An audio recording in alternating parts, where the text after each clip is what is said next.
Of course, there are a few different kinds of interpretations and many different ideas that are connected to those notions other than just the popular ones, shall we say. Would you like to explain on that? Well, there are a few different things we can share. One thing we have already told many of you is that the threshold that you call 2012 is simply the leading edge of the collective consciousness crossing critical mass threshold. The idea being that on the other side of that particular moment in time, there will be more positive momentum on the planet than negative. Yes. You follow me? And so, the way in which you experience this transition, again, is really up to you. Please remember, there are an infinite number of parallel realities all going on simultaneously. It's not in a sense that you actually change the world you are in.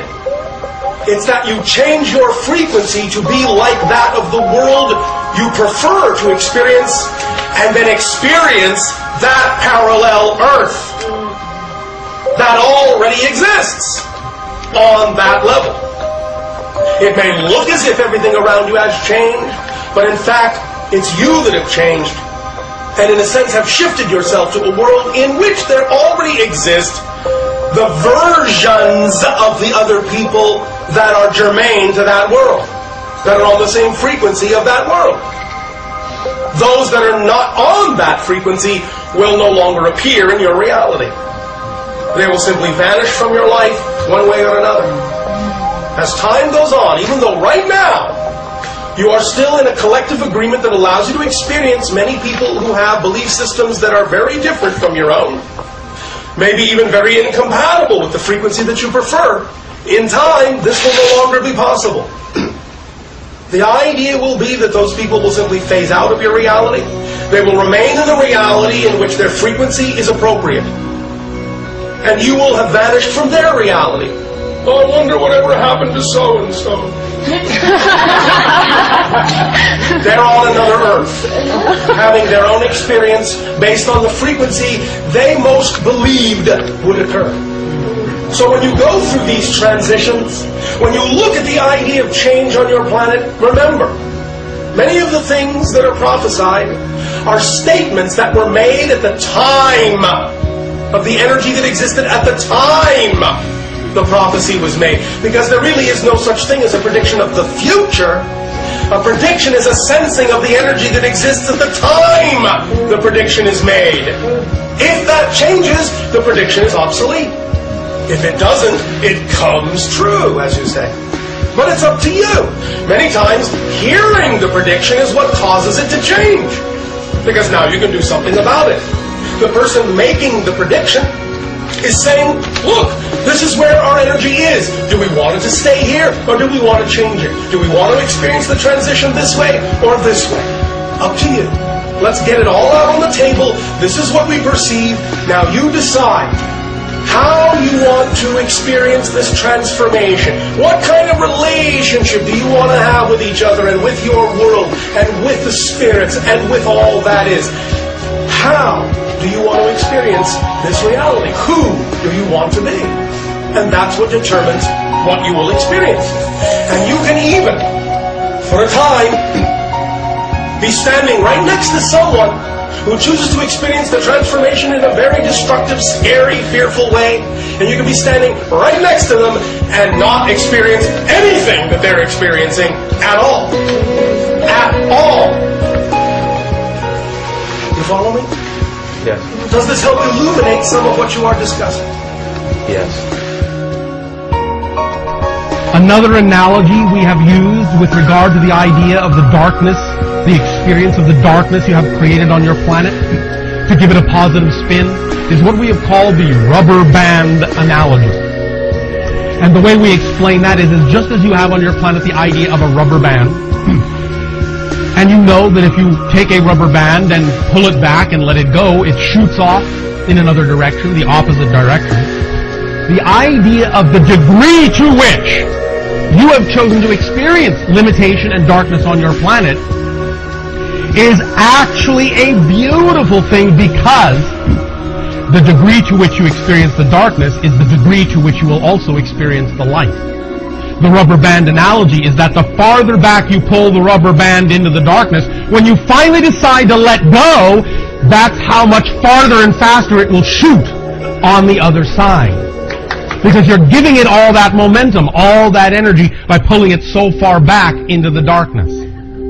So when you do reach critical mass, and you do cross the threshold, and you do finally let go after straining for so long to hold it back here in the darkness, it will shoot very quickly onto the other side and go that much further into the light. Your world is preparing to experience a level of unconditional love in the near future, unprecedented on your planet. Even in ancient times, with other civilizations that were far more connected, far more in remembrance of their connection to spirit, never before on earth have you gone through the darkness to the light in this way, and the remembrance shall be profound by having taken that path. And the love, once regenerated, shall never be lost again. And in 1,000 of your years, you will no longer incarnate at all as humans on your world, but will, as we said, leave it for others to use, for their own journeys, their own experiences, their own discoveries of self, but you will guide them, you will aid them, you will be their spirits, you will be their entities. You will be the ones to whom they turn for guidance. Ride the leading edge, the crest of the wave, transformation of your collective consciousness. Ride the wave of yourself into the future you prefer. By being in the now. As you approach the threshold crossing of your year of 2012, when you tip the scale from going from a slightly overwhelmingly negative collective energy to a slightly overwhelmingly positive collective energy, you can work toward, build toward that moment, that crossing, by aligning with yourselves more fully, so that when the tipping of the scales occurs, and for the first time in a long time, the collective energy of your world is finally slightly positive, you can then ride with that accelerating, snowballing energy that will continue to accelerate forward and expand forward from that point forward in time. Let go of the idea that things have to be done a certain way. Let go of the old idea of who you think you need to be. Let go of the old ideas of beliefs that do not work for you. Let go of the things that are not yours. You do not need to carry them around. Let go, let go, let go.